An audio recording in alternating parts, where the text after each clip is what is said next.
by the time the 4 travellers reached the guild hall, the light had already begun to thin.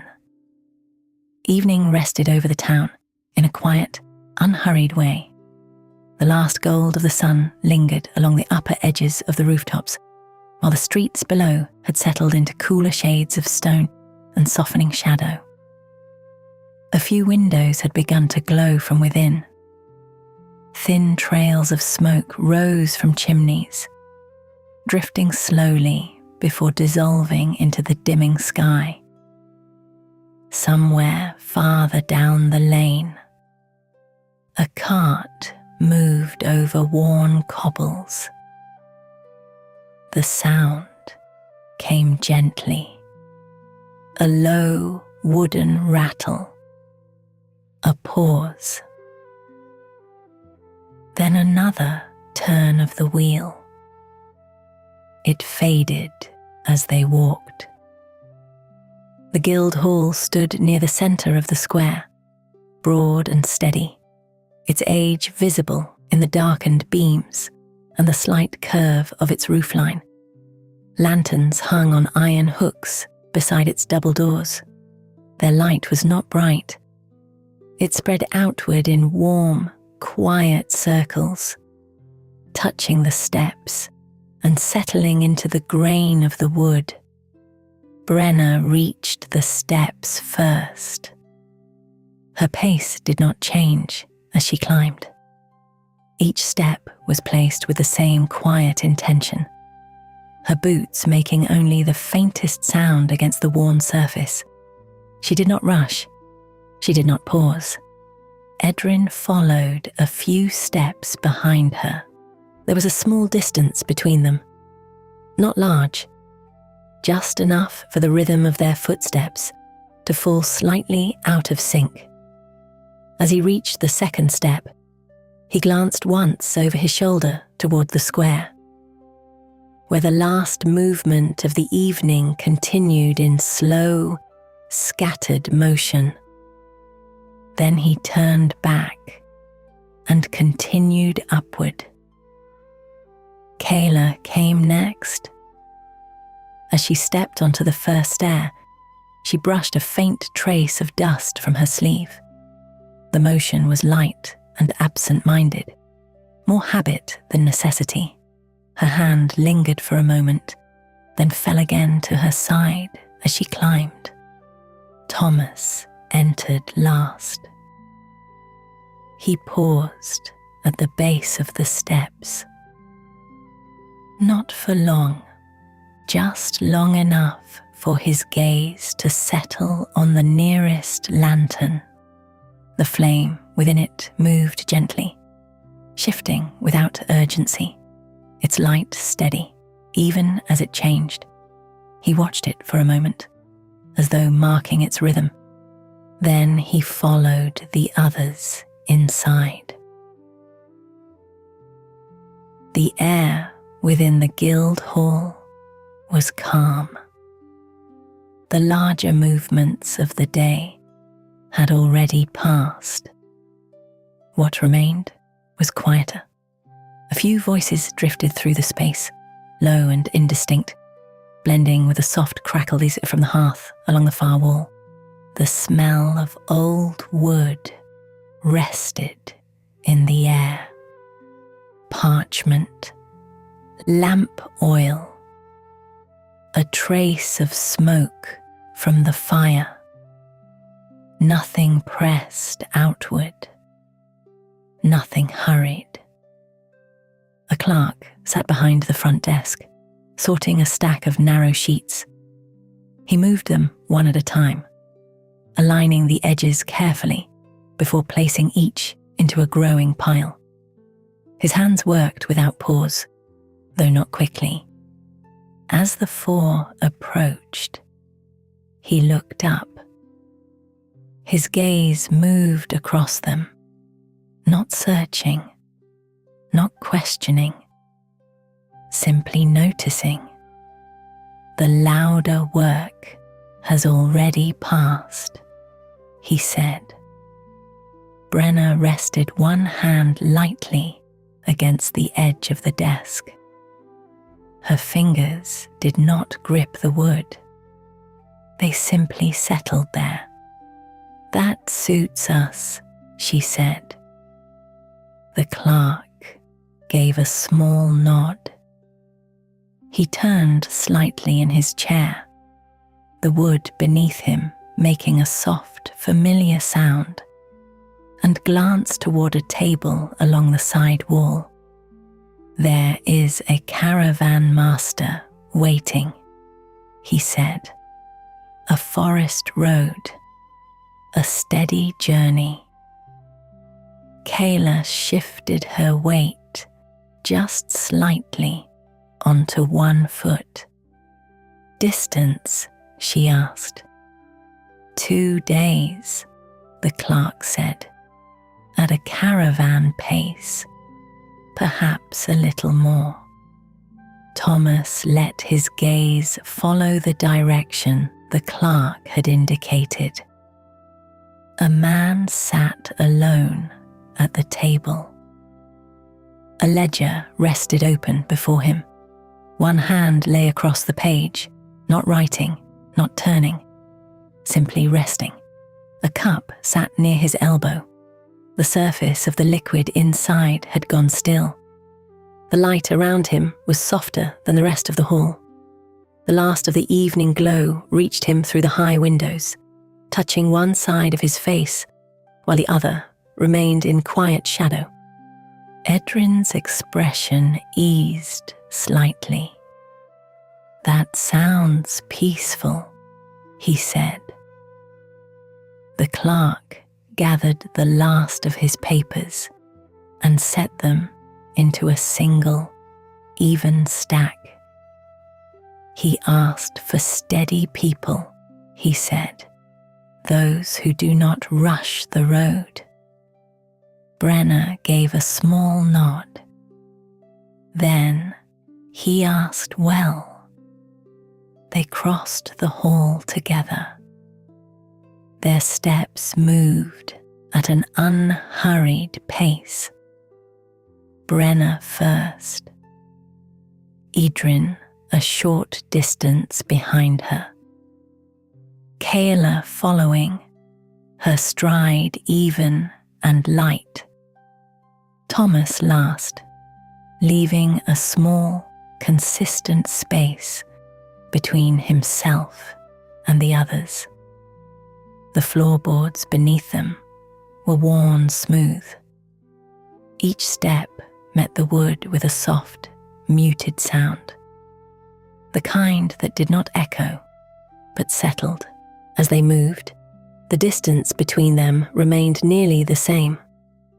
It shifted slightly when one slowed or another adjusted, then returned again without effort.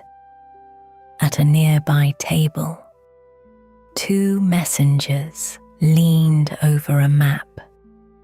One of them traced a line along its surface with a single finger. The other watched, then nodded once. Neither spoke. Near the hearth, a pair of guards sat with bowls resting in their hands. One lifted a spoon slowly, paused, then continued. Their conversation remained too quiet to reach beyond the space they occupied. Nothing in the room pulled attention. Everything remained where it was. The caravan master looked up as the 4 approached. His expression softened. He closed the ledger with one hand, not abruptly, but with a measured motion, as though careful not to disturb the quiet around him. The cover met the pages with a gentle, final sound. "If you'd like to sit," he said, "there is time." They sat. The bench beneath Brenna and Edrin gave a soft creak as their weight settled into it. The sound was brief, then gone. Cloth shifted lightly, as they adjusted. A sleeve smoothed against the grain of the wood. A hand rested, then eased into a more comfortable place. The small movements faded almost as soon as they were made. Kayla and Thomas sat opposite. For a moment, no one spoke. The pause rested easily between them. "My name is Harlan Voss," the man said at last. "I have a caravan leaving in the morning." His hands folded together on the table. Textiles, dried goods, lamp oil, a few smaller orders packed along the way. Nothing rare, nothing hurried. Edrin let the words settle before speaking. "Lanternwood," he said quietly. Harlan nodded. "The road through the old trees," he said. "The lanterns are still kept." Thomas's gaze moved to the unlit lantern at the center of the table. "They are maintained," he said. "They are," Harlan replied. "Some by duty, some by habit." He paused. "Some perhaps because the road feels different when they are there." Outside, the last of the daylight faded another degree. Within the hall, a guild attendant moved along the walls, lighting each lantern one by one. A small flame, a soft bloom of light, then stillness again. The room grew warmer in tone. "Slower. How many wagons?" Brenner asked.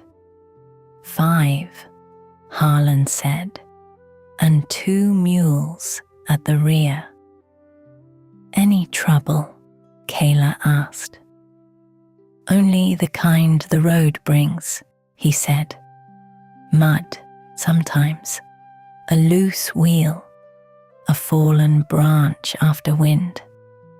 Nothing more." Edrin rested his hands loosely against his knees. "What pace do you keep?" he asked. "A peaceful one," Harlan said. "We do not rush the teams. We begin after breakfast. We stop before full dark." Brenner glanced once at the others. It was enough. "That suits us," she said. Harlan exhaled slowly. "Good," he said. He turned the ledger and placed it between them. One by one, they signed. Brenner first, Edrin next, Kayla after, Thomas last. The pen returned to its place with care. When they stepped back outside, the night had settled fully. Lanterns lined the square now, their light resting softly against the walls and windows. The air had cooled. The sounds of the town had thinned. For a moment, they stood together at the top of the steps. No one spoke immediately. They looked east, toward the road that waited beyond the gate. 5 wagons, Kayla said. "Slow ones," Edrin replied. Lanterns, Thomas added. Brenna turned slightly. We rest first. They walked from the square at an easy pace. Their footsteps found a steady rhythm along the stone. The space between them remained, shifting gently, then settling again. Behind them, the guild hall lights held steady. Ahead, the town grew quieter with each step, and beyond it, unseen in the dark, the Lanternwood road waited beneath its hanging lights. Morning arrived in a gradual unfolding, as though the world itself preferred not to hurry. The darkness that had rested over the town through the night did not vanish all at once, but softened in place, thinning at its edges until shapes began to reappear beneath it. Rooflines emerged first, then the angles of chimneys, then the quiet outlines of shuttered windows. The sky above shifted from deep blue into a muted grey that carried no urgency with it, only a quiet promise of light. The air remained cool, holding onto the last traces of night. It pressed gently against the skin without sharpness, a steady presence rather than a biting one. Breath lingered faintly when exhaled, visible for only a moment before fading into the stillness. There was no wind to carry it away, only the slow, natural settling of the morning itself. At the eastern gate, the caravan had already taken shape. The wagons stood in a line that was not perfectly straight, but comfortably arranged, each positioned with enough space to allow movement between them without crowding. Their wooden frames carried the marks of use, worn smooth along the edges, where hands had passed over them countless times. Blue canvas covers stretched over each wagon, secured with careful knots that had been tied and retied until they held without question. The lanterns fixed along the sides remained unlit.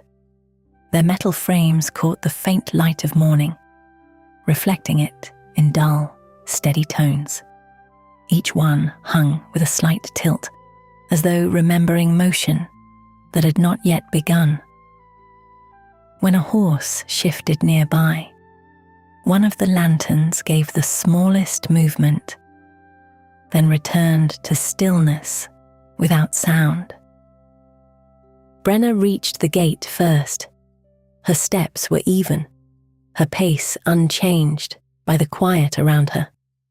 As she left the stone streets behind and stepped onto the packed earth, the difference in ground was immediate but subtle. The earth gave slightly beneath her weight, holding the impression of her step for a brief moment before settling again. She moved forward without hesitation, her gaze traveling across the wagons with a steady attention that did not linger but did not overlook. She slowed near the front of the line, not stopping entirely, only allowing her movement to ease into the rhythm of what was already there. Her eyes traced the line of harnesses, the angle of the wheels, the posture of the animals standing between the shafts. One horse flicked an ear, then stilled. Another shifted its weight, the leather straps along its side responding with a soft, measured creak. Nothing suggested disorder. Nothing required correction. Edrin approached soon after, his steps falling naturally into the quiet space Brenna had already entered. He did not quicken his pace as he neared, nor did he slow beyond what felt natural. The air met him as it had met her, cool and steady, carrying the faint scent of earth and wood. As he drew closer to the wagons, he exhaled slowly, and the breath left him in a thin, pale cloud that lingered just long enough to be seen before dissolving. He looked along the line of carts, then toward the road beyond the gate, where the light had begun to gather more fully. "Peaceful," he said, his voice low enough that it seemed to belong to the space rather than interrupt it. The word settled without response, not because it was ignored, but because it required nothing further. Kayla arrived next, her movement carrying the same unspoken understanding of the morning. As she walked, she adjusted the strap at her shoulder, lifting it slightly before letting it fall back into place. The motion was small and familiar, performed without conscious thought. When she reached the nearest wagon, her hand extended briefly, brushing along the edge of the wood as she passed. The surface shifted beneath her fingertips. In some places, it was worn smooth, polished by time and use. In others, the grain rose slightly, catching against her skin with a faint resistance. She noticed the difference without pausing, her hand falling away as she continued forward, her attention moving on as naturally as her steps. Thomas came last. His approach was no slower than the others, but his attention settled differently as he entered the space. Where the others had taken in the wagons as a whole, his gaze moved first to the lanterns. He stepped beside one and reached out, lifting it just enough to feel its weight. The metal responded with a quiet, hollow tone, a sound that did not travel far before it faded. He held it for a moment, feeling the balance of it, the way it settled in his hand. Then he lowered it again, allowing it to return to its place against the side of the wagon, where it hung as it had before, still and waiting. Around them, the caravan continued its slow awakening. A drover moved between two wagons, his hands working along a length of leather. He tightened a strap, then pressed against it to test its hold. Finding it sufficient, he adjusted it once more, not because it needed it, but because the act of checking was part of the work itself. Nearby, another worker secured a buckle, the faint click of metal marking the moment before quiet returned. From farther back in the line, a mule shifted its stance. The movement traveled through the harness into the wagon behind it, producing a soft knock of wood against wood. The sound did not carry far, absorbed quickly by the stillness that surrounded it. No one reacted. It was part of the morning, no more notable than the gradual brightening of the sky above. Harlan Voss stood near the front of the caravan, his posture relaxed but attentive. A small pot rested over a low flame beside him, its contents releasing thin strands of steam that rose and vanished without disturbance. He stirred it once, the motion slow and deliberate, then let the spoon rest against the edge. When the four approached, he looked up, his expression easing as he recognized them. "You found the place easily," he said. Brenna inclined her head slightly. "The road led here." Harlan gave a small, almost amused breath. "It tends to." He began to serve the porridge, filling each bowl in turn. The motion was steady, without haste, each portion measured more by habit than by any need for precision. When the bowls were passed, the warmth of them spread gradually through the hands that held them, rising gently rather than sharply. They ate without urgency. Spoons moved through the porridge, paused, then moved again. No one hurried to finish, and no one lingered longer than they needed to. Around them, the quiet sounds of the caravan continued to form and fade, blending into a steady background that neither demanded attention nor disappeared entirely. As the light strengthened, the colours of the world deepened. The grey of the sky gave way to a pale blue that stretched thinly above the horizon. The shapes of the trees in the distance became more defined, their outlines gathering clarity as the morning settled into itself. When the meal was done, the work resumed, though it had never fully stopped. A wheel was turned slightly, checked for its balance. A bundle was adjusted beneath the canvas, its weight redistributed so that it rested more evenly. A length of rope was tightened, then retied, not because it had come loose, but because the act of securing it again ensured that it would hold. Brenna moved along the line of wagons, her hand occasionally brushing the wood as she passed. She did not pause at any one point, her attention moving steadily from one detail to the next. Edrin spoke quietly with one of the younger drovers, his tone even, his words simple. The drover nodded once, then again, as though the calm in the voice mattered more than the content of the words themselves. Kayla adjusted her gloves, pulling them into place with small, precise movements until they sat comfortably against her hands. Thomas returned to the lantern he had lifted before, though this time he did not touch it. He only watched it, as though confirming that it remained exactly as it should. At last, Harlan stepped forward. He did not raise his voice, nor did he need to. "It's time to begin," he said. The words settled gently through the caravan, carried not by force, but by readiness. The horses did not move immediately. The harness lines drew slightly taut, leather tightening as the weight of the wagons shifted forward in anticipation. One hoof pressed into the earth, then another, testing the ground before committing to motion.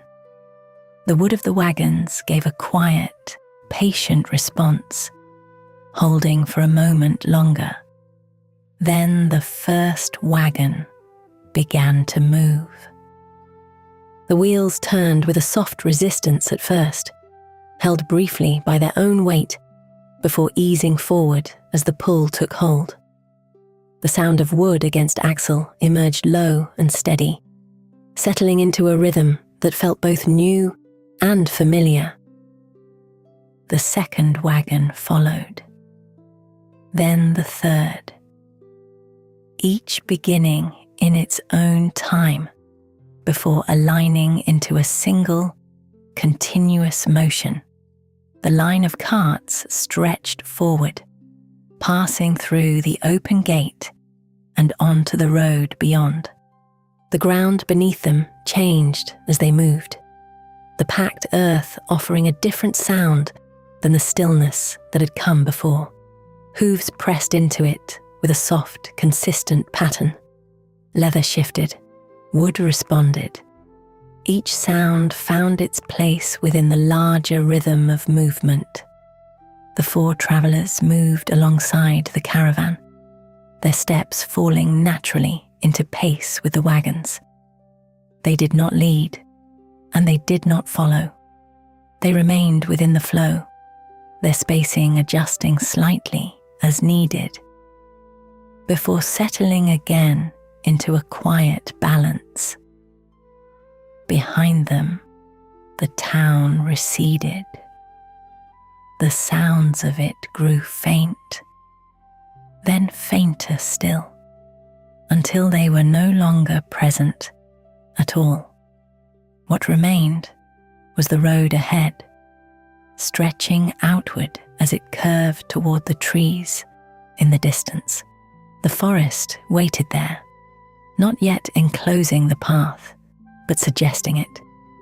Its edges were soft in the morning light, its depth not fully revealed. Along the line where the road met the trees, the faint shapes of hanging lanterns could be seen, still unlit, suspended in quiet anticipation. The caravan continued toward them at its steady pace, the rhythm of its movement unbroken, the road unfolding gently beneath it, moving with them, steady and unhurried. By the time the caravan reached the edge of Lanternwood, the day had already begun to soften. The light had shifted from its earlier clarity into something more muted, less direct. The sky above remained open, but the brightness no longer pressed downward in the same way. Instead, it rested more lightly across the land, as though preparing to withdraw without haste. The road narrowed as it approached the trees. The wide openness that had stretched behind them gave way to a more contained path, bordered now by low growth and the first rising trunks of the forest. The ground beneath the wagons changed again, the packed earth giving way to a slightly softer surface where roots pressed upward from below, and the passage of wheels had worn a gentler track. The caravan did not slow. It did not need to.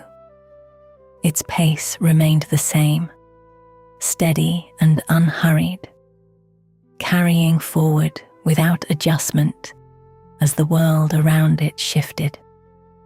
The first trees stood at a distance from one another, their branches high and their shadows light.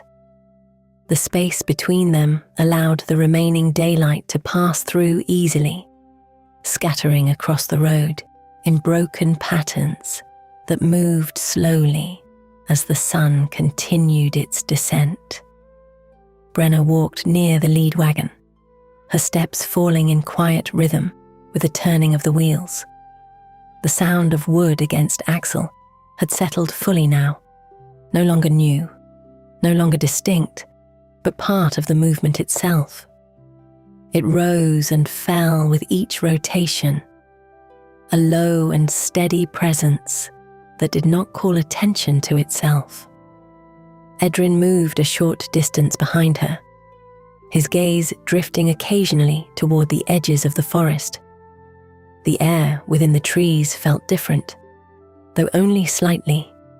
It carried a cooler note, a faint scent of bark and leaves that had not been present in the open road behind them. He breathed it in once, then again, not deeply, but enough to notice the change. Kayla walked alongside the second wagon, her hand occasionally brushing the canvas as she passed. The fabric shifted lightly beneath her fingers, responding to her touch and to the subtle movement of the wagon beneath it. Each contact was brief, unintentional, part of her motion rather than separate from it. Thomas remained near the outer edge of the road. His attention moved between the trees and the lantern hooks fixed along the wagons, as though measuring the space between what was present and what would soon be. The forest did not close around them all at once. it gathered, gradually, tree by tree. The spaces between trunks became narrower, the branches extended farther outward. The light that reached the ground arrived in thinner strands, no longer wide and open, but filtered, softened as it passed through layers of leaves and wood. The temperature shifted again, not colder, but steadier, less touched by the movement of open air. The sounds of the caravan remained, but changed slightly as well. The turning of wheels became more muted against the softer ground. The creak of leather carried differently, absorbed more quickly by the surrounding trees.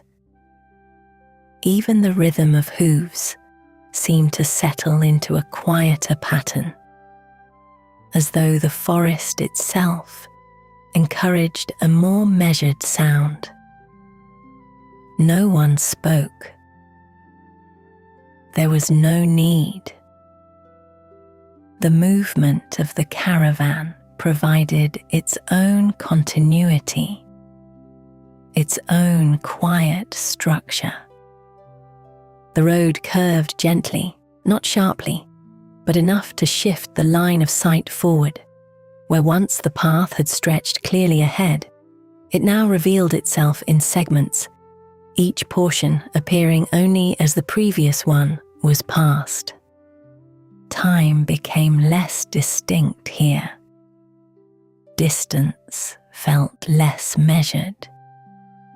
The forward motion remained, but without urgency. At some point, though none of them marked exactly when, the first lantern appeared. It hung from a low branch just beyond the edge of the road, its metal frame dark against the dimming light. It was unlit, its glass reflecting only what remained of the afternoon. The hook that held it in place was worn smooth, suggesting it had been handled many times. Thomas noticed it first. His gaze settled on it as they approached, then followed it as they passed. He did not speak. He did not point. He simply observed, as though confirming something expected. A second lantern appeared farther along. Then a third. Each one spaced at a distance that did not feel measured, yet was consistent enough to create a quiet pattern. They did not line the road evenly, nor did they cluster. They existed where they had been placed, each one marking a small point along the path. The light continued to fade. The sky above the trees shifted toward a deeper tone, the pale blue giving way to something softer, more muted. Within the forest, the change was more noticeable. The filtered light thinned further, leaving the spaces between trunks slightly dimmer with each passing moment. The caravan continued forward. Its rhythm did not change. Wheel, step, breath. Movement. The pattern held. Harlan walked near the front, his posture unchanged. His attention remained on the road, though not with tension. He moved as one who had taken this path many times before, who understood its length without needing to measure it. As they passed another lantern, he reached up. His hand closed around its frame with familiarity. The metal gave slightly beneath his grip, not bending, but responding as something long used. He lifted it from its hook and paused. The caravan did not stop. It did not need to. The movement continued as it had before, carrying forward while the small action took place within it. Harlan produced a small flame from within his coat, shielded briefly by his hand. The light was modest, contained but steady. He brought it to the lantern wick and held it there. For a moment, nothing changed. Then the wick caught. The flame grew slowly, not flaring, but building, finding its place within the glass enclosure. It settled into a quiet glow, warm and even, casting a small circle of light that touched the nearby bark and a portion of the road. Harlan returned the lantern to its hook. It swayed slightly as it settled, then stilled. The caravan moved on. Behind them, the first lantern remained. Its light did not reach far. It did not need to. It simply existed where it had been placed, marking the path without calling attention to itself. Ahead, more lanterns waited, unlit, patient. The pattern had begun. As they moved deeper, another lantern was reached. Again, Harlan lifted it. Again, the small flame was drawn. Again, the wick took light. The glow settled. The caravan continued. The distance between lit and unlit shifted quietly as they passed, the line of light forming slowly behind them. A third lantern. The same motion, the same pause, the same quiet bloom of flame. Each action unforced, each one complete. The rhythm extended. Wheel, step, breath, light. The sequence did not repeat exactly, but it returned in form, in feeling, in quiet expectation. Then another lantern. This time, the pause felt even smaller. The flame caught more quickly. The glow settled sooner. The caravan did not change its pace. It carried the moment within it, then moved beyond it. Brenna did not look back.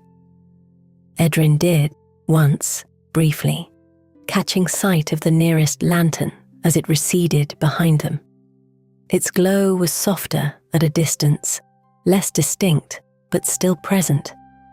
Kayla adjusted her step to avoid a raised route along the edge of the road, then returned to her previous rhythm without interruption.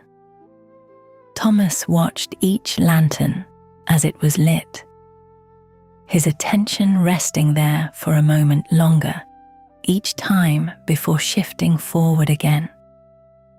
The forest closed more fully around them. The sky above was now only visible in narrow segments between branches. The light that remained came primarily from the lanterns behind and the dimming glow ahead. The caravan did not falter. It moved as it had since morning, steady, unhurried, unbroken. And as the road carried them deeper into Lanternwood, the sequence continued, light appearing, settling, and remaining behind, while the path ahead unfolded in quiet measure, one step, one wheel, one breath, continuing as before.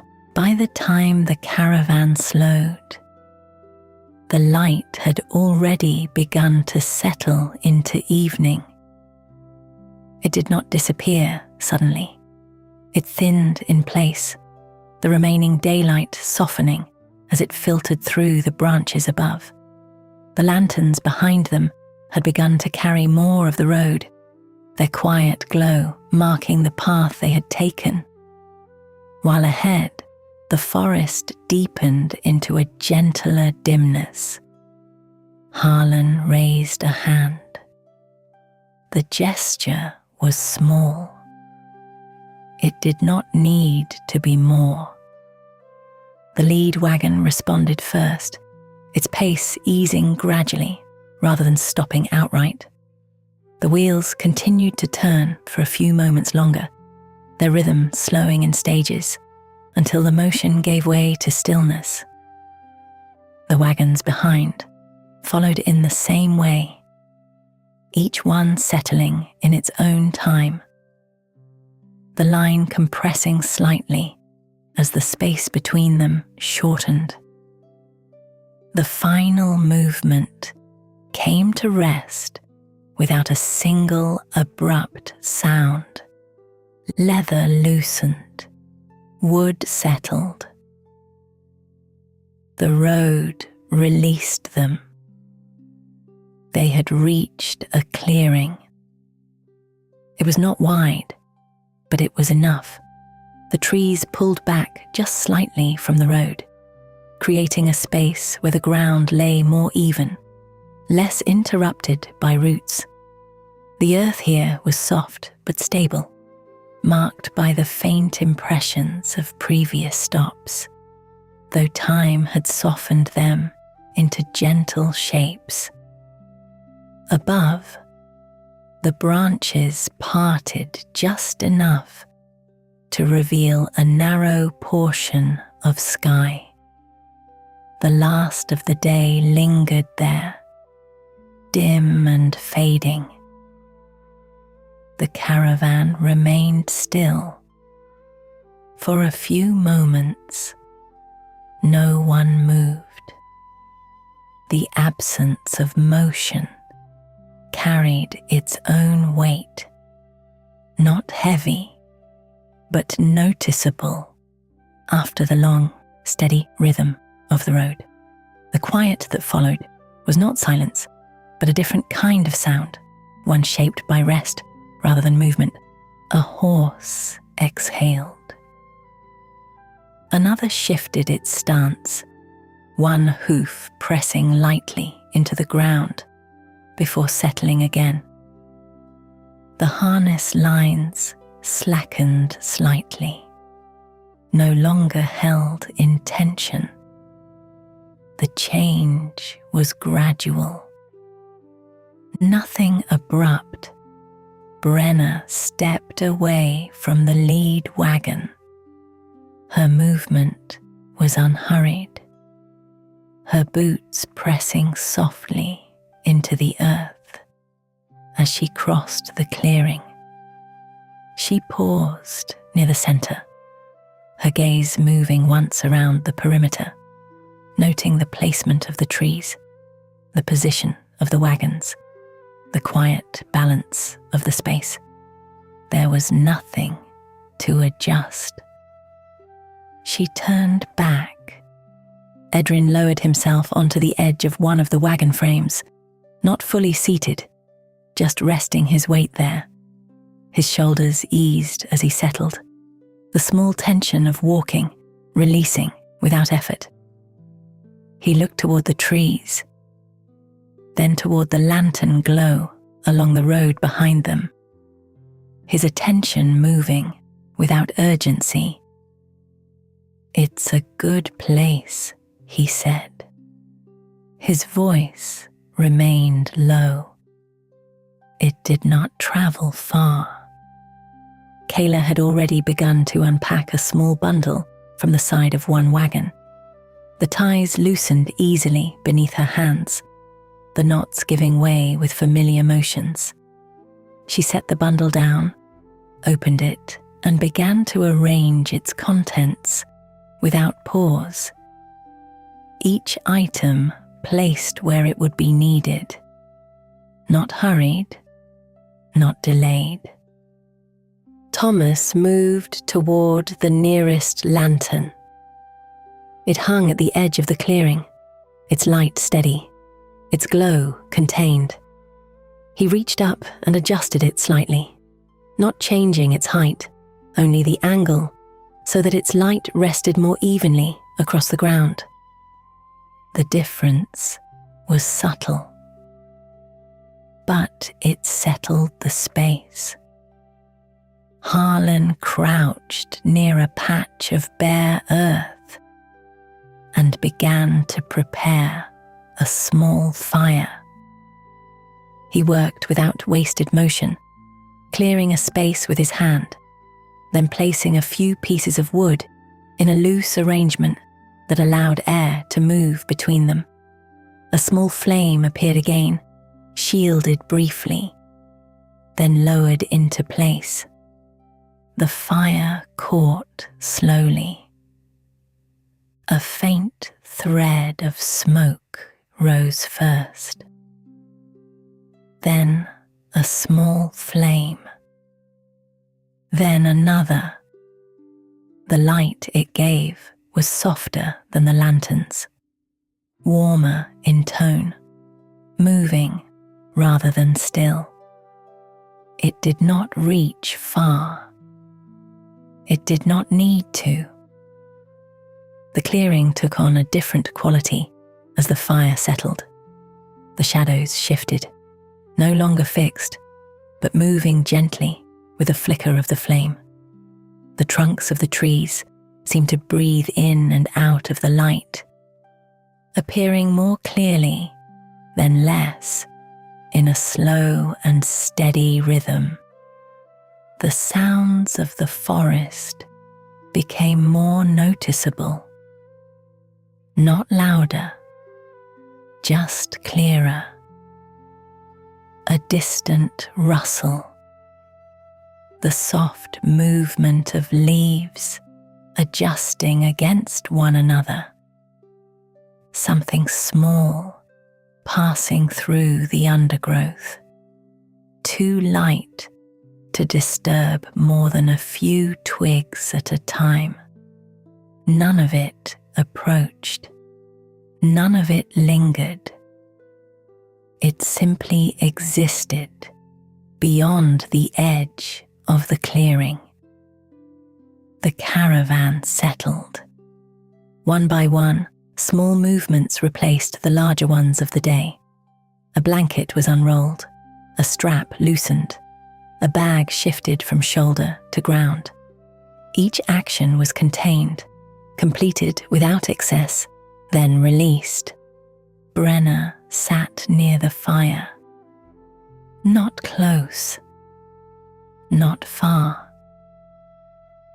Her posture remained upright, though her shoulders had eased.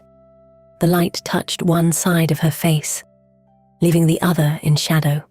Her gaze rested on the flame for a moment, then lifted towards the trees, then returned again. Edrin lay back against one of the wagon wheels, his head resting lightly against the wood. The surface was firm, but familiar. He adjusted once, slightly, then stilled. His breathing slowed without effort, falling into a natural rhythm that matched the quiet around him. Kayla finished arranging the small cooking space and sat beside it, her hands resting loosely in her lap. For a moment, she rubbed her fingers together, as though brushing away the memory of rope and wood, then let them rest. Thomas remained standing for a while longer. He moved once around the edge of the clearing, not searching, not checking, simply walking the boundary as though understanding it through motion. When he returned, he chose a place near one of the wagons and sat, his back resting lightly against the wood. The fire continued to burn. It didn't grow large. It remained steady. The flame rose, folded inward, then rose again. The pattern repeated. Not exactly, but closely enough. A soft crackle marked the shifting of wood. A small ember fell inward, then disappeared into the glow. Above them, the sky darkened fully. The last trace of blue faded into a deeper tone, and in its place, the first stars appeared, faint at first, then clearer as the remaining light withdrew. The lantern at the edge of the clearing held its place. Its glow remained constant, untouched by the movement of the fire. Beyond it, the forest stretched outward, unlit, quiet, at rest. No one spoke again. There was no need. The work of the day settled behind them. The road had been carried as far as it needed to be. What remained was stillness, the kind that settles slowly, the kind that does not arrive all at once. The fire lowered slightly as one piece of wood shifted, its form changing as it burned. The light adjusted with it, the shadows drawing closer, then easing again. Edrin's breathing deepened. Kayla's posture softened. Thomas's gaze lowered. Brenna remained still. A sleeve shifted softly against the ground, followed by a quiet exhale that faded into the night. The forest continued its quiet movement beyond them, unseen but present, a steady rhythm that did not intrude. The lantern held, the fire dimmed slightly. The night settled, and within the small clearing beneath the trees, the caravan rested, the motion of the day replaced by a quieter rhythm, one that did not move forward, but remained where it was, steady and unhurried, settling into quiet rest. The night settled without drawing attention to itself. What had been evening did not clearly end, and what followed did not fully declare itself as something new. The clearing rested as it had been. The wagons settled where they had come to stillness, the trees holding their quiet distance, their trunks rising into darkness that did not press inward, but simply existed where the light no longer reached. The fire had lowered, though not completely. Its flame no longer stretched upward in small, reaching motions, but stayed closer to the wood that held it. The movement it made was quieter now, contained within itself, folding and rising in smaller patterns that did not travel far. The light it cast remained warm, but its reach had shortened, leaving more of the clearing to rest beyond it in soft shadow. The lantern at the edge of the clearing held steady. Its glow did not shift with the fire, nor did it respond to the subtle movements of air. It stayed where it was without flicker, a quiet and constant presence, that marked the boundary between the space they occupied and the forest beyond. Its light did not push back the darkness. It simply existed within it. Beyond that point, the forest extended outward, layered in quiet depth. The shapes of branches and leaves could no longer be clearly followed, though their presence was felt in the way the darkness gathered between them. The space did not feel empty. It felt full, though nothing within it demanded notice. A sound emerged somewhere beyond the clearing, faint and brief.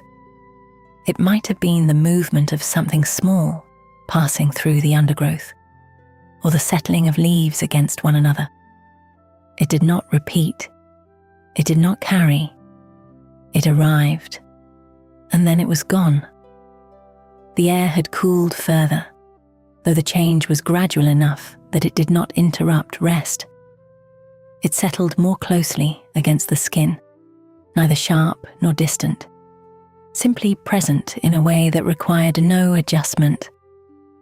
The warmth of the fire lingered where it could reach, though it now felt more like a memory of warmth than a source of it.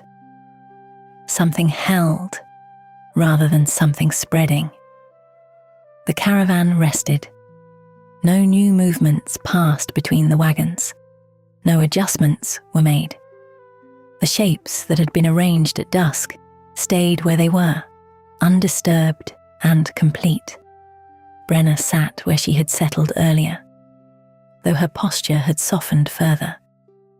The quiet readiness that had carried through the day had eased into something less defined. One shoulder had lowered slightly, her balance shifting without intention. Her hands rested without purpose, no longer placed, no longer held, simply at ease. Edrin lay against the wagon wheel, his breathing slow and even. At some point, his head had shifted again, though not enough to be noticed in the moment it occurred. The change had happened within the rhythm of his breath, settling into a position that required no correction. The wood beneath him held its shape, offering the same steady support it had since he had leaned against it. Kayla's hands stayed where they had come to rest, though the tension within them had faded completely. Her fingers no longer held any shape of motion. They rested lightly, as though the memory of movement had passed through them and then left. Thomas sat against the wagon, though his posture had lowered further. His back still touched the wood, but the line of his shoulders had softened, his head resting at a slight angle that suggested no intention to rise again soon. His attention had drifted inward, no longer moving between the lanterns and the trees, but settling into the quiet that surrounded him. The fire shifted again. A small section of wood gave way, folding inward as it burned. The flame responded by lowering briefly, then returning in a smaller form. A faint sound followed, no more than a quiet break within the wood itself. And then stillness returned. The ember beneath it glowed more clearly, its light steady but subdued, holding its place without spreading. Above the clearing, the sky had deepened into a darker tone, though the stars held. They appeared more settled now, no longer emerging, but present, their quiet light unchanged. They did not draw the eye. They simply stayed where they were. The sense of time softened further. There was no clear measure of its passing. No moment stood apart from the one before it. The quiet of the clearing did not mark progression. It held continuity, allowing each moment to exist without the need to define it. Another sound moved through the trees. It was not the same as before, though it carried a similar distance. It might have been the shift of a branch, or the quiet passing of something unseen between roots. It did not approach the clearing. It did not linger. It passed through its own space, separate from the one held by the caravan. A slight movement of air crossed the clearing, though it did not travel in any clear direction. It touched the edge of a blanket, lifting it just enough to allow it to settle again, more closely against the ground.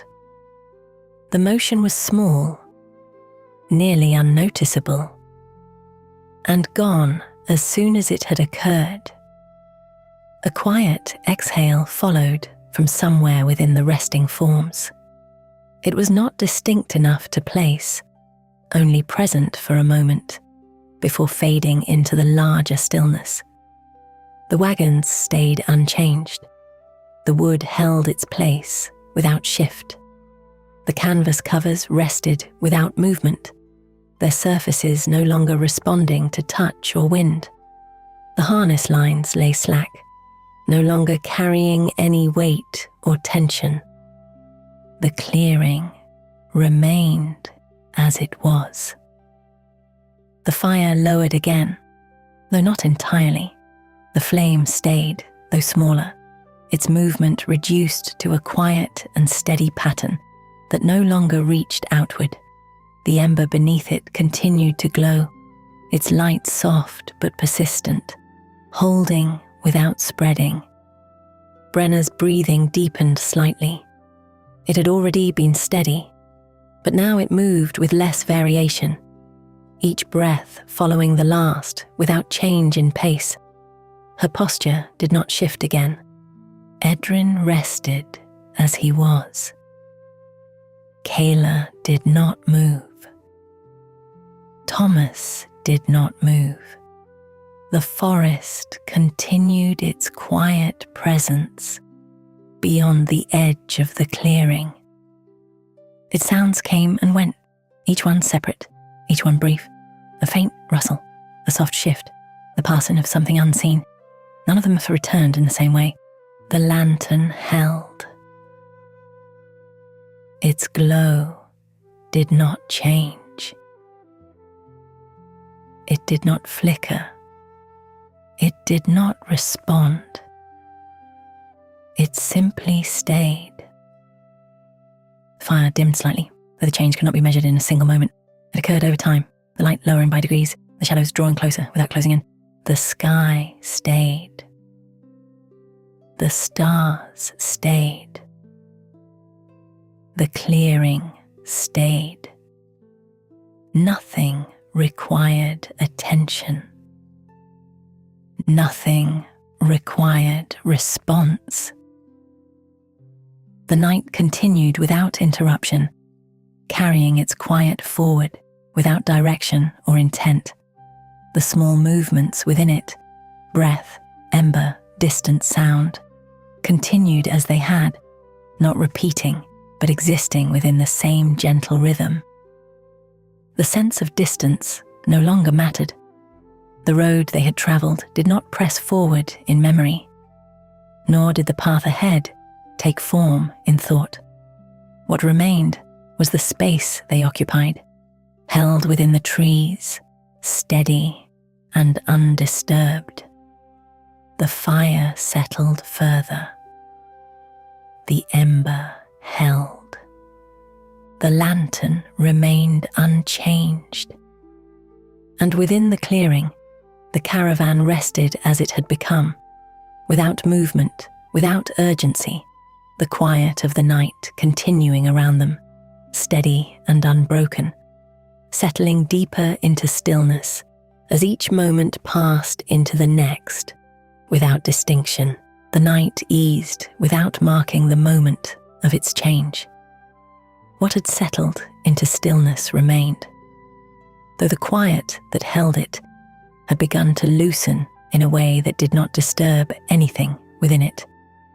The clearing rested as it had been, the wagons unmoved, the trees standing in their quiet arrangement, their presence steady and undemanding. The darkness continued, but it no longer felt as complete.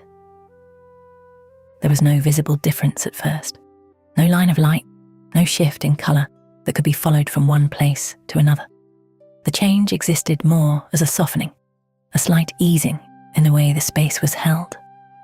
The depth of the night had thinned, though not enough to reveal what lay beyond it. The fire had settled lower. What remained of its flame stayed close to the wood, moving in small, contained motions that rose only slightly before folding inward again. The ember beneath it held a quiet glow, steady and warm, though its light no longer reached outward. It remained close, gathered into itself. A small shift passed through the fire. One piece of wood settled inward by a fraction, changing its shape without sound. The ember responded with a brief dimming, then returned to a softer, more even glow. The movement was slight enough that it did not interrupt the stillness that surrounded it. The lantern at the edge of the clearing remained unchanged. Its light held steady, neither brightening nor fading, untouched by the changes within the fire or the quiet adjustments of the air. It marked its place without effort, a constant presence that did not draw attention to itself. Beyond it, the forest extended outward. The spaces between the trees no longer felt as dense as they had been earlier in the night. The darkness there had loosened slightly, allowing the suggestion of depth to soften. The shapes remained indistinct, but the weight they carried had eased. A faint sound moved somewhere within the trees. It was light, brief, perhaps the quiet passing of something small, or the shifting of leaves as they settled against one another. It did not carry far. It did not return. It passed through the forest and was gone. The air rested evenly across the clearing, cool, but not cold, still, but not unmoving. It touched the surface of the ground, the wood of the wagons, the fabric that lay draped and folded, without causing any clear change. Its presence was constant, though gentle. The caravan remained at rest. No movement passed between the figures. No adjustment followed the quiet shift of the fire. The arrangement of the clearing stayed as it had settled, held in place without effort. Brenna remained where she had come to rest, her posture quiet and balanced. What had once carried readiness now held only stillness, her shoulders lowered, her hands resting without intention. Her breathing moved slowly, each breath steady, unbroken, following the last without variation. Edrin lay against the wagon wheel, his position unchanged in any way that could be marked. At some point, the weight of his head had settled more fully into the wood beneath it, though the movement had passed unnoticed. He remained as he was, supported without tension. Kayla remained still. Her hands rested lightly, her fingers loose, no longer shaped by movement. The space around her felt settled in the same way, as though her stillness and the quiet of the clearing had come into alignment. Thomas remained where he had leaned, his back resting against the wagon. His posture had lowered slightly, though not in any way that drew notice. His head remained angled, his breathing even, his presence quiet within the space he occupied. The fire lowered again. The flame was now little more than a small movement, its shape close to the wood, its motion slow and contained. The ember beneath it held its glow, though softer now, its warmth steady but drawn inward. Above the clearing, the sky remained dark, but something within it had shifted. The stars no longer appeared as sharply as before. Their light had softened, their edges less defined, as though a thin veil had begun to form between them and the ground below. They remained present, though their clarity had eased. The sense of time continued to loosen. There was no measure for it, no clear movement from one moment to the next. The quiet held everything in place, allowing each breath, each small shift, to exist without needing to be followed. Another sound passed through the forest, softer than before, barely there. A small movement, then stillness. It did not return.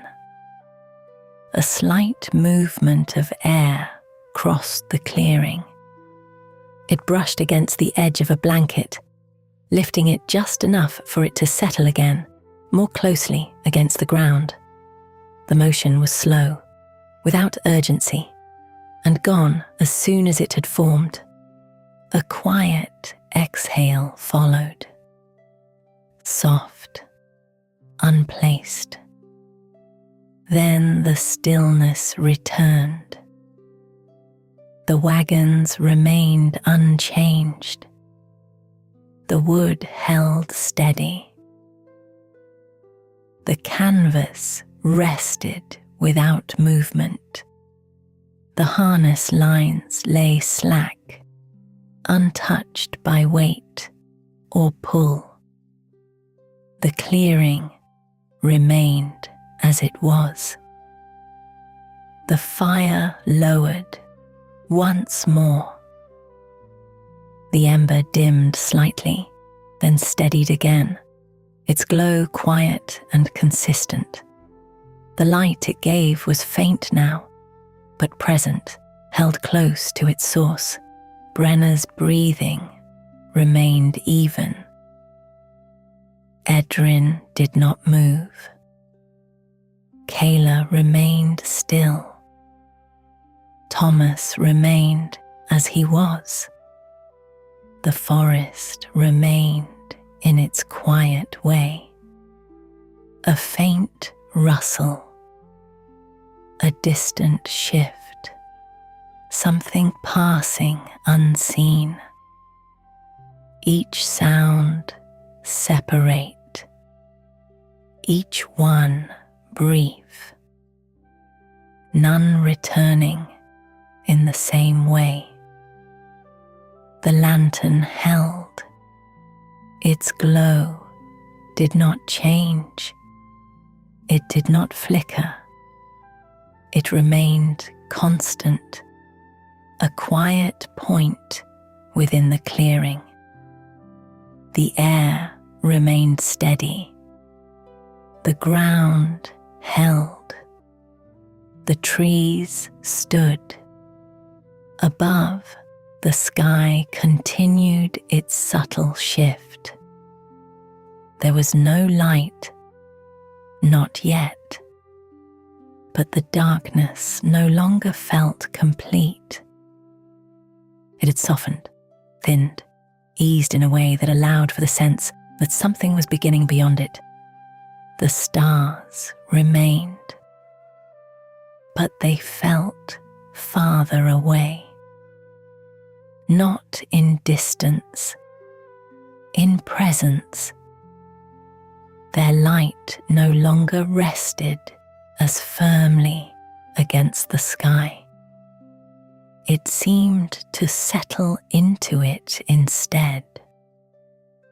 The fire settled further. The ember held. The lantern remained unchanged. The forest remained in its quiet way. The clearing rested. Nothing required attention. Nothing required response. The night continued, but it carried something new within it. Stillness remained, though it no longer held with the same weight. It had opened to slightly stir, enough to allow for a quiet change for it to exist within it without breaking its form. The air carried that change. The ground held it. The trees held it. It did not move through the clearing. It rested within it. The caravan remained as it had become, still, undisturbed, unaware. And as the quiet continued, the space between night and morning formed in the softest possible way, without edge or boundary, without any clear beginning, allowing the stillness to remain while something new, slowly, gently, began. The first change came so quietly that it could not be placed. It did not begin at the horizon, nor did it descend through the branches in any visible way. It seemed instead to gather within the clearing itself, as though the darkness had eased enough to allow something gentler to rest inside it. Nothing brightened, nothing woke. And yet the space no longer held itself in the same way. The fire remained low, its ember quiet and contained. What little flame still lingered stayed close to the wood, moving only in small, inward folds that rose briefly before settling again. Its light continued to rest near the ground, warm and faint. But it no longer felt like the only thing defining the clearing. Something else, softer and less direct, had begun to exist alongside it.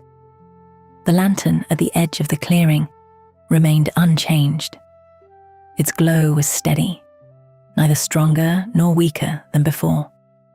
But it no longer stood alone against a complete dark. The space beyond it had loosened.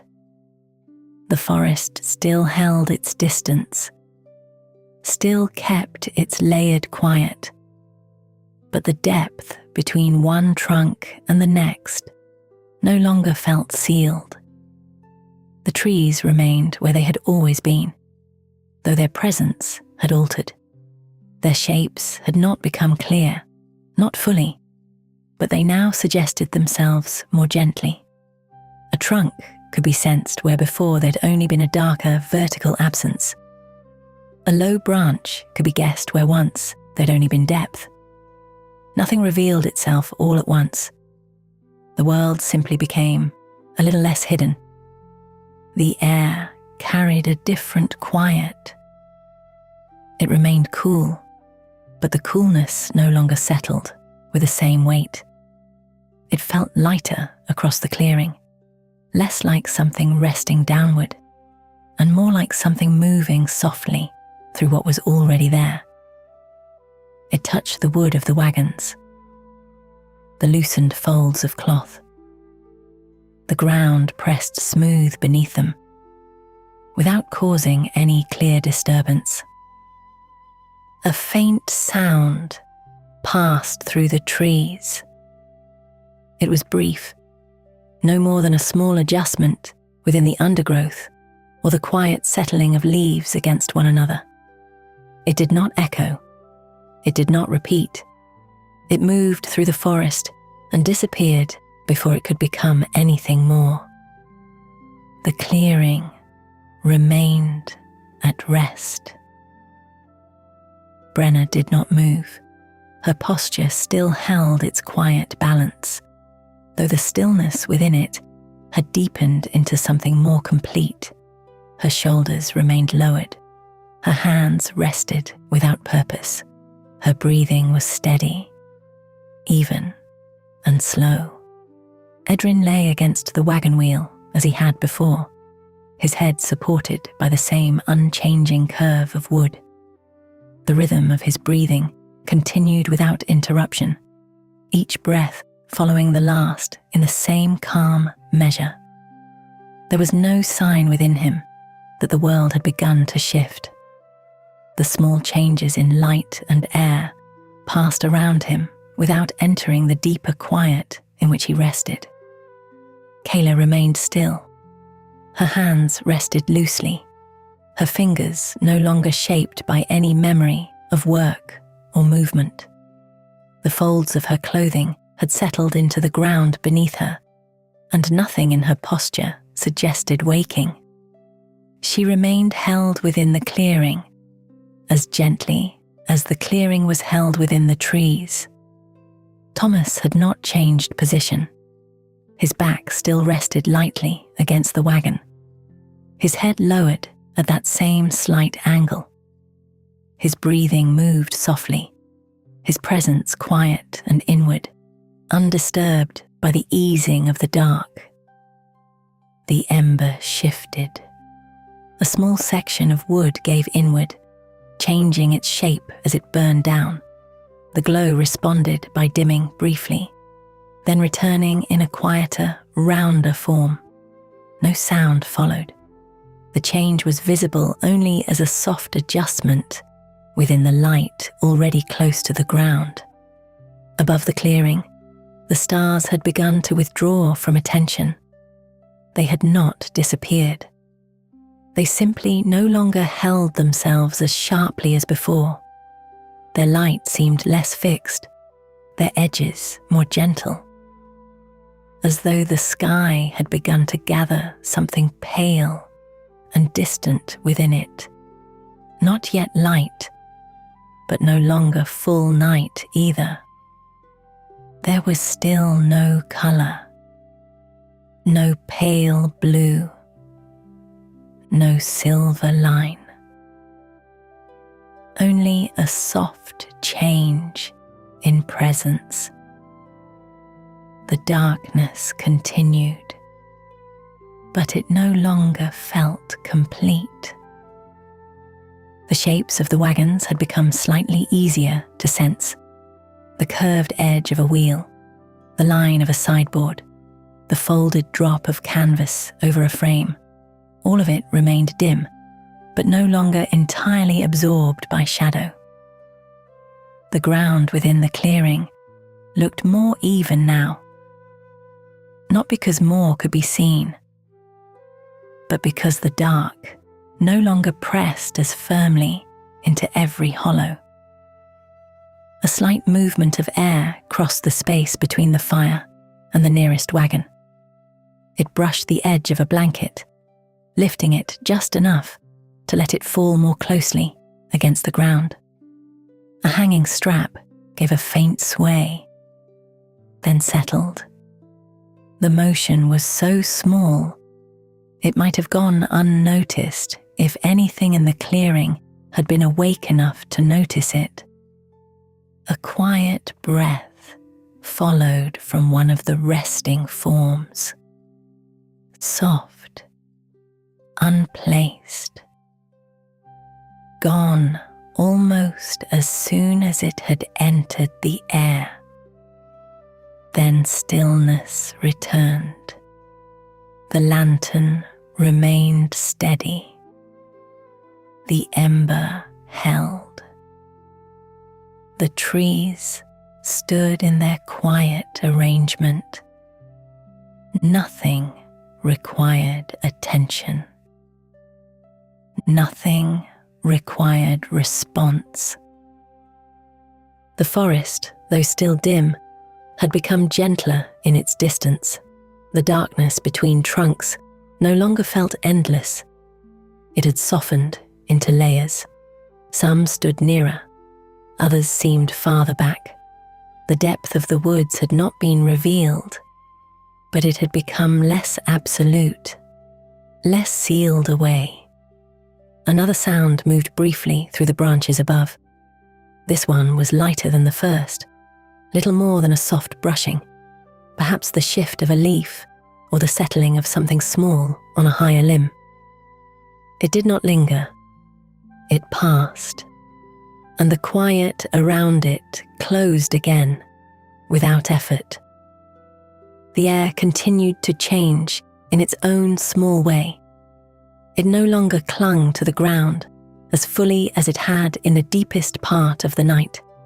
It moved more freely now, though still gently, carrying a faint freshness that had not been there before. Not a scent exactly, but a feeling, as though the world had begun to make room for what was coming. Brenna's breathing remained unchanged. Edrin did not move. Kayla remained still. Thomas remained as he was. Their rest held. The first light had not come for them. It had only begun to touch the world around them. The ember lowered a little further, its glow now softer than before, less a point of light than a quiet gathering of warmth. The fire no longer suggested flame. It suggested only the memory of it, held in red and gold beneath the settling wood. The lantern, by contrast, remained exact. Its glow did not change. It continued to mark the edge of the clearing with the same contained steadiness, a quiet witness to the soft transition taking place around it. Above, the sky shifted again, though the change could still not be named. The stars receded farther into it, not gone, not hidden, simply less present. The darkness around them no longer seemed to belong entirely to night. Something thinner had entered it, something pale in feeling, if not yet in colour. The clearing remained as it was. The wagons stayed unmoved. The fabric lay still. The harness lines remained loose. No animal stirred, no footstep passed over the ground. The caravan held the same quiet form it had taken hours before, unchanged in arrangement, but now resting in a world that had begun to soften around it. The forest remained in its quiet way. A faint rustle, a brief settling, something small moving and then becoming still again. Each sound separate, each one brief, none returning in the same form. The first light did not arrive.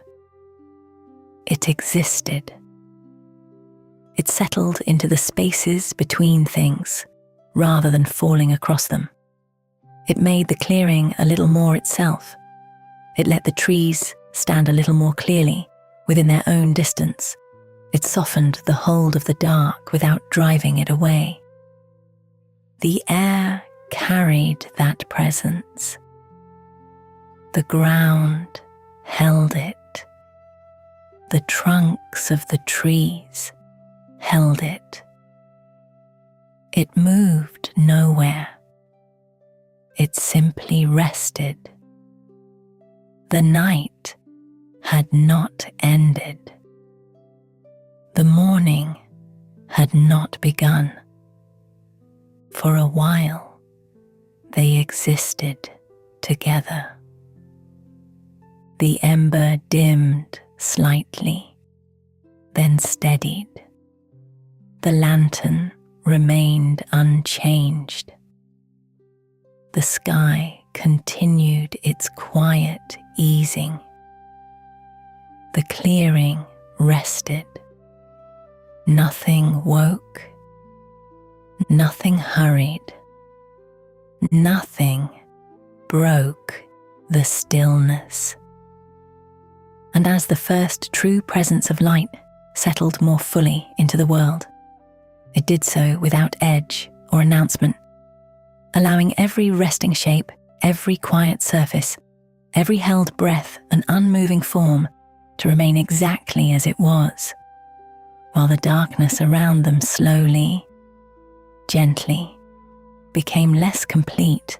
The light did not arrive. It had already begun, though nothing in the clearing marked when it first settled into place. The night remained where it had been, stretched quietly across the ground and between the trees, but it no longer held with the same weight as before. The clearing rested. The wagons remained still. The trees stood in their quiet arrangement. Nothing moved. Nothing shifted in place. And yet, the space itself had eased. The darkness had not lifted. It had softened. The ground beneath the wagons remained undisturbed. What had settled there earlier continued to rest in the same quiet way, though the heaviness of the night no longer pressed as fully into it. The earth held its position without change, allowing everything upon it to remain as it was. The fire had lowered to ember. Its warmth remained close to the wood, no longer rising, no longer reaching outward. It did not flicker. It did not draw attention. It held a small and steady presence, contained within itself, part of the same stillness as everything around it. A small inward settling passed through it. A piece of wood shifted by the slightest amount, giving way without sound. The ember dimmed briefly, then returned to its quiet, even glow. Nothing followed. The lantern at the edge of the clearing remained unchanged. Its light held steady, neither brightening nor fading. It did not stand apart from the space around it. It rested within it, constant and unremarked, part of the same quiet balance that had settled over the clearing. Beyond it, the forest remained in its quiet way. The trees stood without movement. The space between them rested without direction. Nothing within it asked to be followed. A faint sound passed through the distance, soft, unplaced, gone before it could settle into anything more. The air moved lightly across the clearing. It carried a gentle coolness, though not as heavily as before. It passed over the ground, along the sides of the wagons, through the folds of cloth, without disturbing anything it touched. Its movement was even, without direction, part of the same slow easing that had been building without notice. The caravan remained at rest. Brenna did not move. Her posture remained quiet and balanced, unchanged. Her shoulders stayed lowered. Her hands rested where they had settled. Her breathing continued, slow and even, one breath following another, without interruption. Edrin remained where he lay. The support beneath him held steady. His position had settled fully, requiring no adjustment. His breathing continued in the same calm rhythm, unbroken, steady, and quiet. Kayla remained still. Her hands rested loosely, her fingers at ease. The weight of her form remained where it had settled. Nothing in her posture suggested movement. She remained held within the same quiet as before. Thomas remained as he was. His back rested against the wagon. His head remained slightly lowered. His breathing moved softly, steady and unchanging, part of the same stillness that filled the clearing. The ember shifted again. A small inward change, barely present, followed by stillness. Its glow remained low and even, steady, without variation. Above, the sky had begun to ease. Not in brightness, not in color, only in presence. Darkness there no longer held as completely as it had before. It loosened, allowing the space above Vidid to rest more gently, though nothing within it had yet taken hold. The clearing remained, unmoved, undisturbed. The wagons held, the ground rested, the trees stood. A slight movement of air passed again. It brushed lightly along the edge of a blanket, allowing it to settle more closely against the ground. A loose strap shifted once, then came to rest. The motion was small, without urgency, part of the same quiet continuation. A breath followed, soft, unmarked. Then stillness returned. The forest remained in its quiet way. A faint rustle, a distant settling. Something small moving, then becoming still. Each sound brief, each separate, none returning in the same form. The light remained, not visible, not defined, but present. It did not spread. It did not arrive. It rested within the clearing, allowing the darkness to ease without removing it. The clearing held that balance. The ember remained. The lantern held. The air moved lightly through the space. Nothing stirred. Nothing woke. The stillness continued. The sky eased further, though nothing within it asked to be followed. The darkness there had softened into something quieter, something less complete, though still present. The ground remained undisturbed. The wagons rested. The forms within the clearing remained exactly as they had settled. No movement passed between them. No shift followed. The air carried that quiet change. The ground held it. The trees held it. It did not move through the clearing. It rested within it. The night had not ended. The morning had not begun. They existed together, without edge, without transition. The ember dimmed slightly, then steadied again. The lantern remained unchanged. The forest remained in its quiet way. The clearing rested. Nothing required attention. Nothing required response.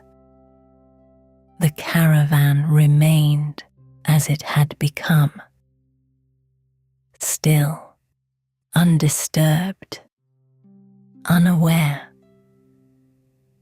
A longer stillness followed. Not empty, not waiting, simply present.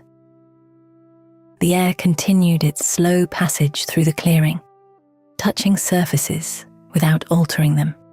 The ground remained steady beneath everything it held. The trees stood without movement, their presence unchanged. Another faint sound moved through the distance, so light it did not settle into memory, gone before it could be followed. The ember held. The lantern remained. The sky continued its quiet easing. The clearing rested. Nothing shifted. Nothing rose. Nothing reached forward.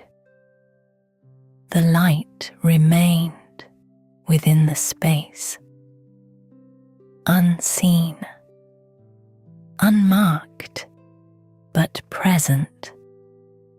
And as the quiet continued, that gentle presence settled more fully into the clearing, not altering what was there, not drawing anything outward, but allowing everything to remain as it was, while the night, slowly and without interruption, became less complete. The quiet continued. It rested across the clearing in the same gentle way as before, though something within it had eased, not enough to change the stillness, not enough to draw attention, only enough to allow the space to settle more lightly within itself. The wagons remained still. The trees stood in their quiet arrangement.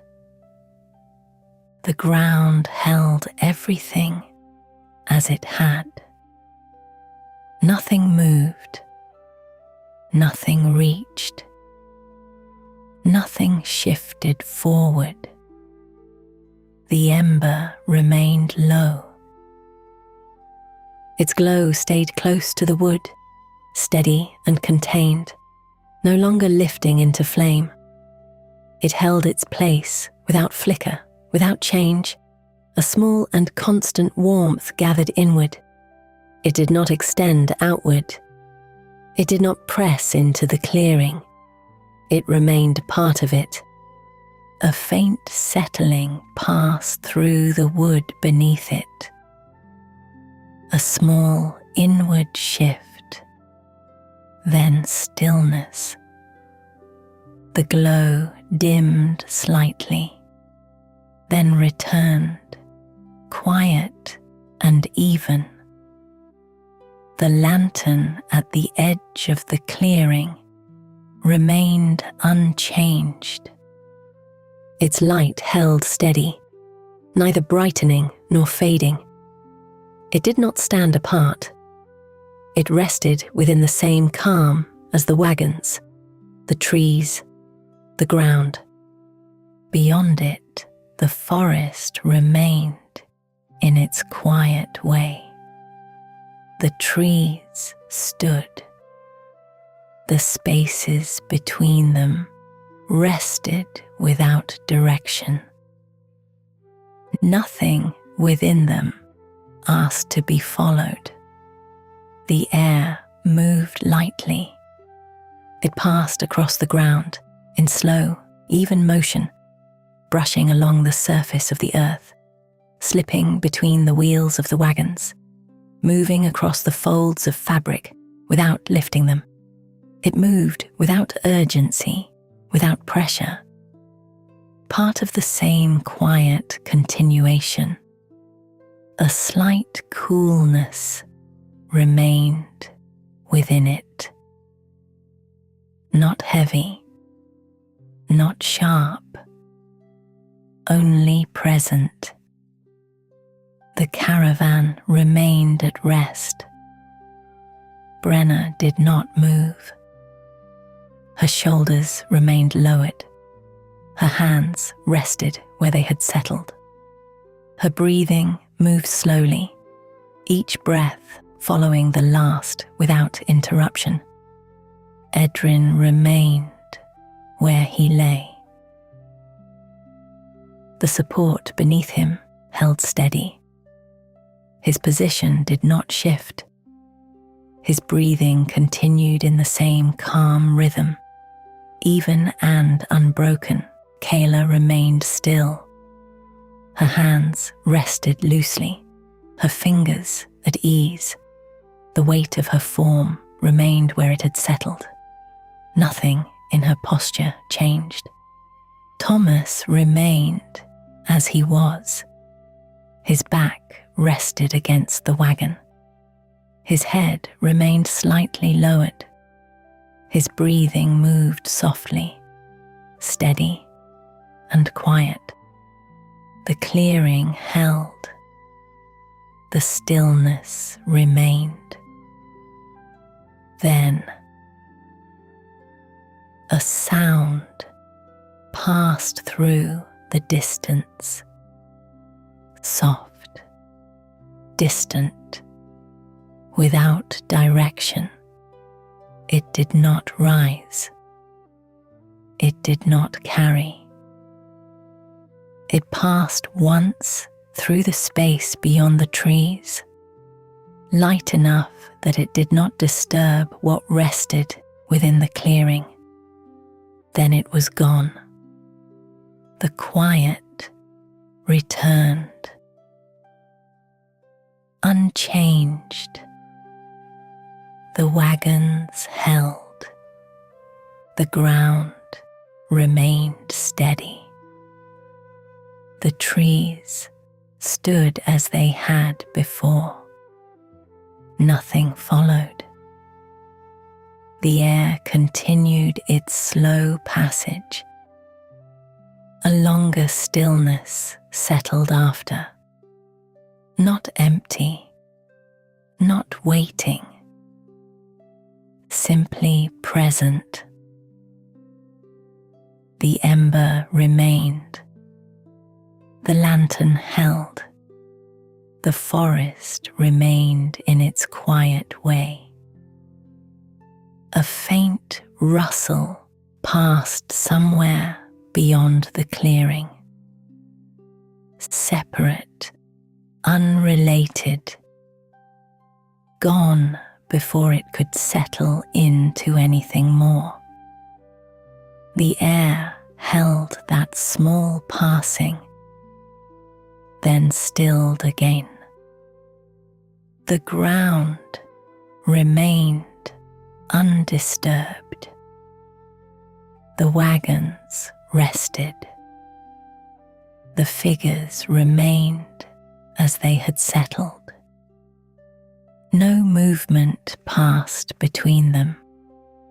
No adjustment followed. Brenna remained still. Edrin remained still. Kayla remained still. Thomas remained still.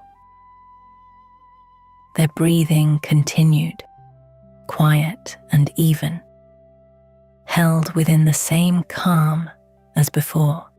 The sky above remained softened. The darkness had eased, though it had not lifted. It rested more lightly, allowing the space below to remain undisturbed. The light remained, not visible, not defined, but present. It did not move. It did not spread. It rested. The air shifted slightly again. It brushed along the edge of a blanket, allowing it to settle more closely against the ground. A loose strap can give a small movement, then returned to stillness. The motion was quiet, without direction. A breath followed, soft, unmarked. Then stillness returned. The forest remained in its quiet way. The trees stood. The spaces between them held. Nothing within them asked to be followed. Then another sound, quieter than the first, shorter, barely present. It did not repeat. It did not answer. It existed alone. Then it was gone. The quiet returned again, unbroken. The clearing held. Nothing stirred. Nothing woke. The air moved lightly through the space. The ember remained. The lantern held. The ground stayed steady. The wagons remained unmoved. The figures remained at rest. A longer quiet followed again. The air continued its slow passage. The ground held. The trees stood. The forest remained in its quiet way. No pattern formed. No rhythm gathered. Each small passing remained separate, unconnected, unable to draw attention from the stillness that surrounded it. The ember dimmed slightly, then steadied. The lantern remained unchanged. The sky above held its softened darkness. Nothing within it asked to be followed. The clearing remained as it was. The light remained within it, unseen, unmarked, but present. The darkness rested alongside it, softened, less complete, but still there. They remained together. The air carried that balance. The ground held it. The trees held it.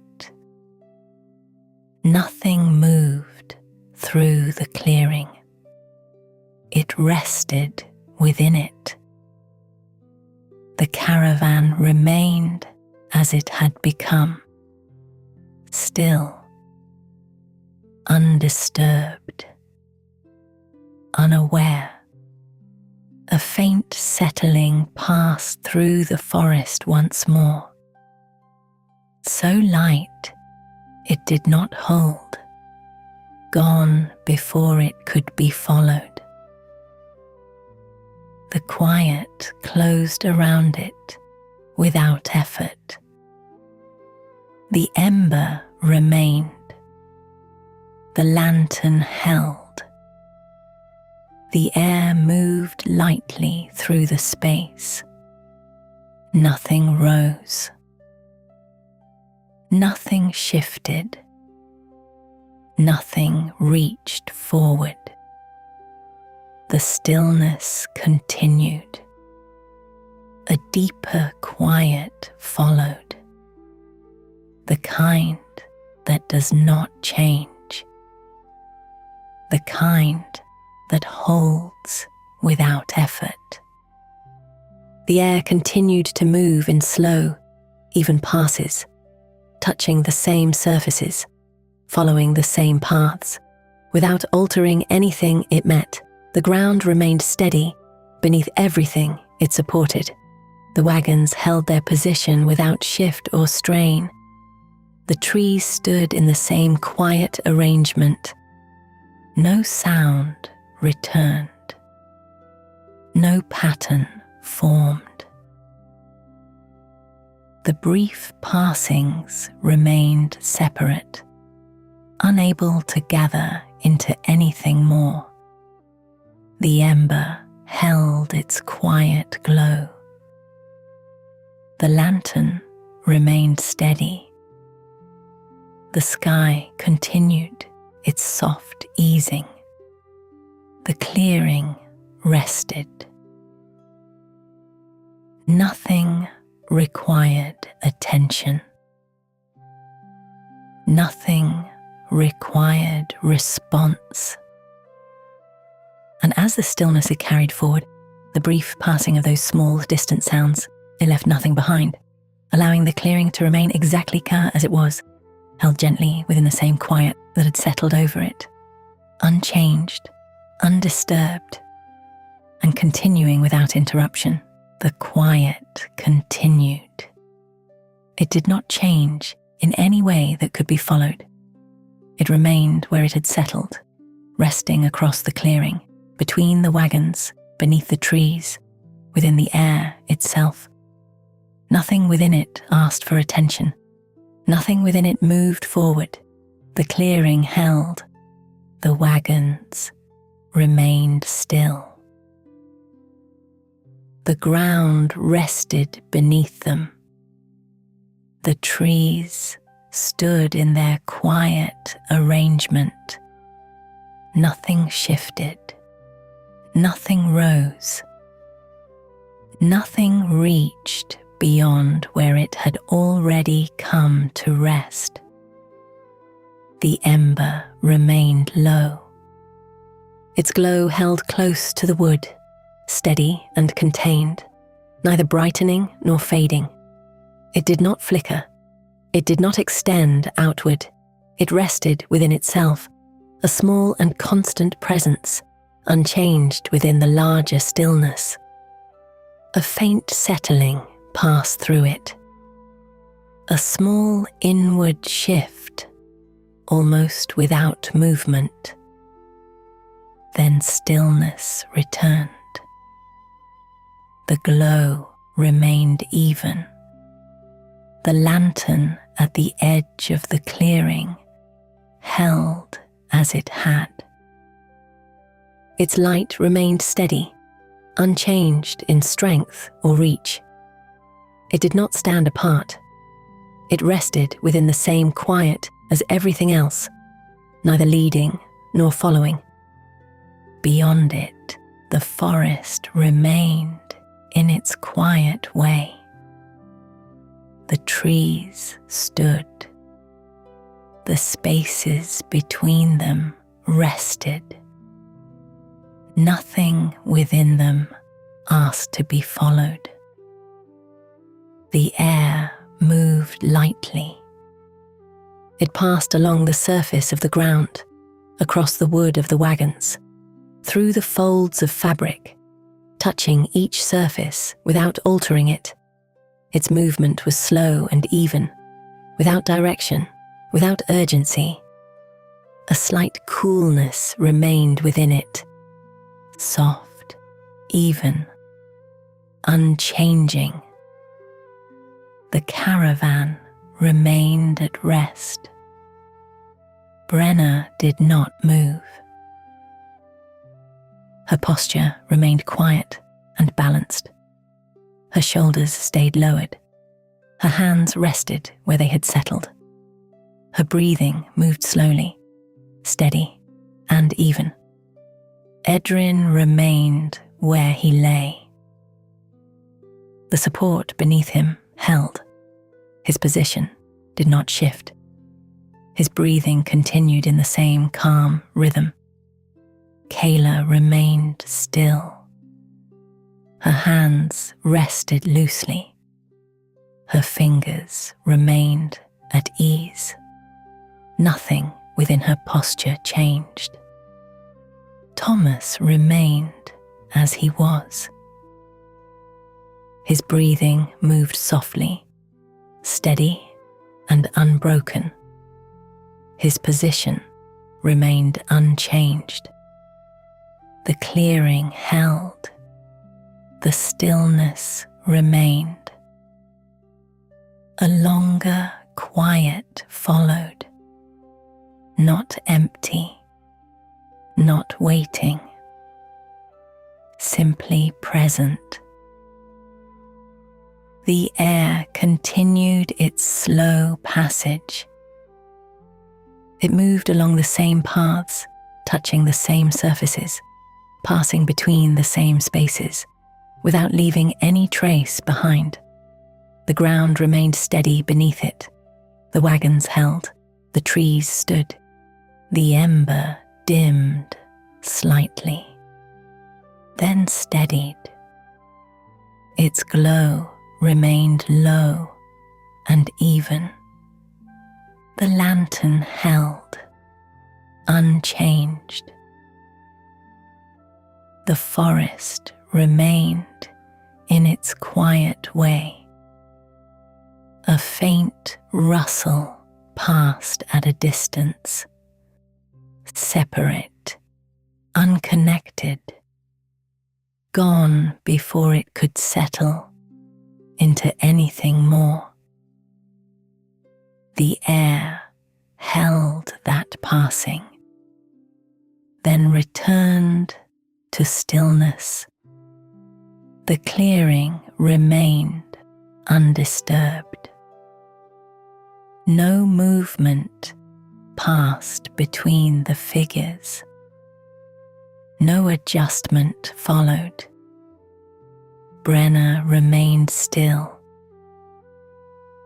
Edrin remained still. Kayla remained still. Thomas remained still. Their breathing continued, quiet and even, held within the same calm. The sky above remained softened. The darkness had eased, though it had not lifted. It rested more lightly, allowing the space below to remain as it was. The light remained, not visible, not defined, but present. It did not move. It did not spread.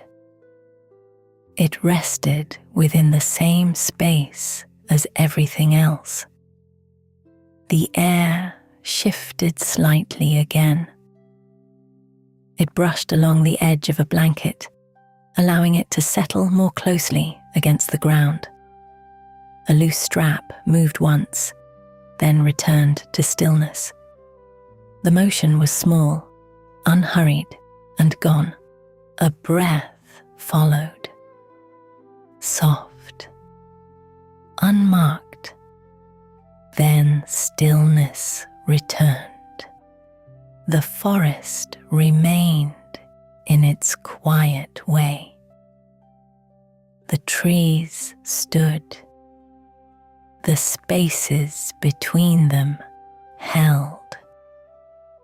Nothing within them asked to be followed. A deeper quiet settled, the kind that does not change, the kind that remains without effort. The air continued to move in slow, even passes, following the same paths as before, touching each surface lightly, without altering it.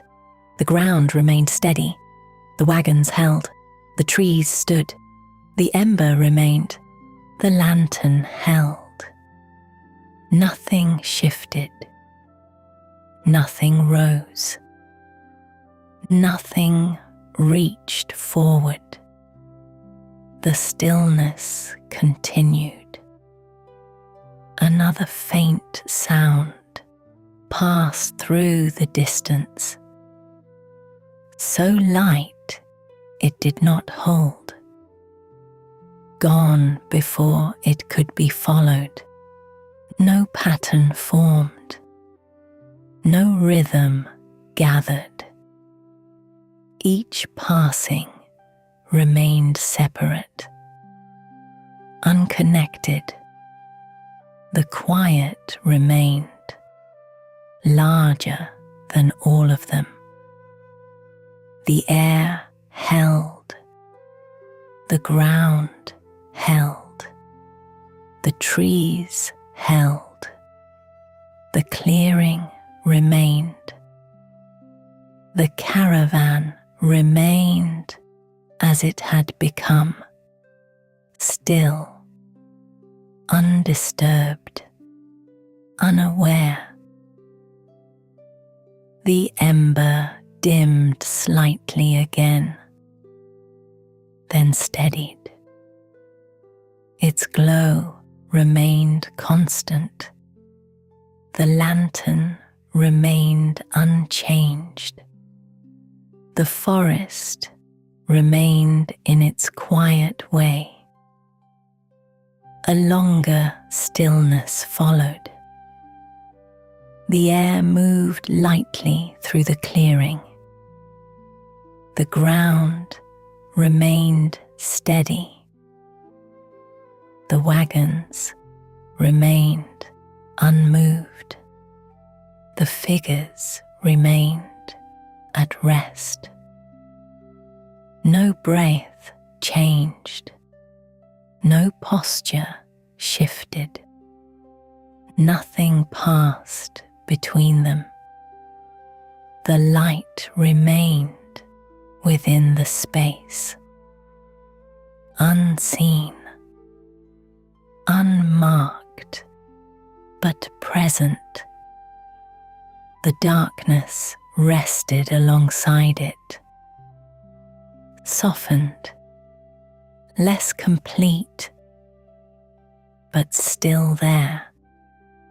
They remained together, without edge, without transition.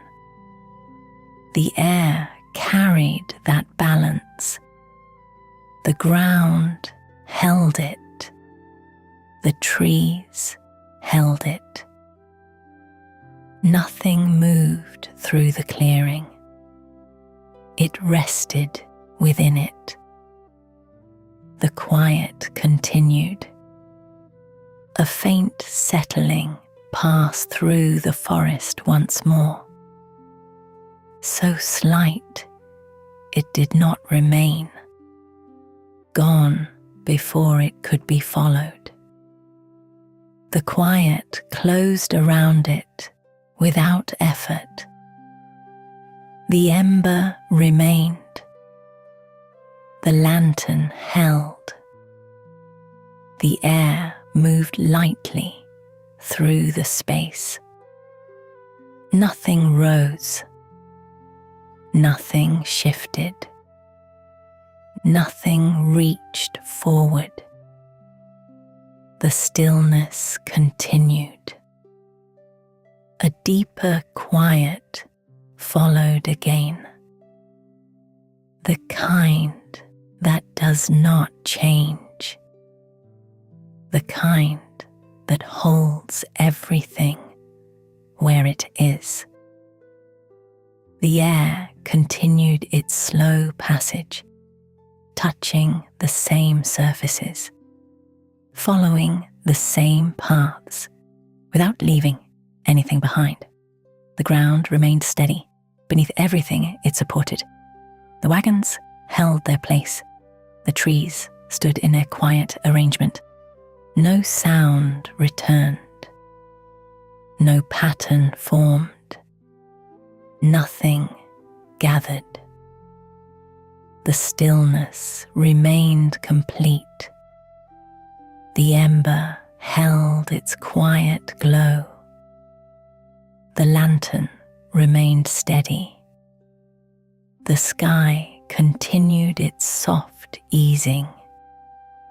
The clearing rested. Nothing required attention. Nothing required response.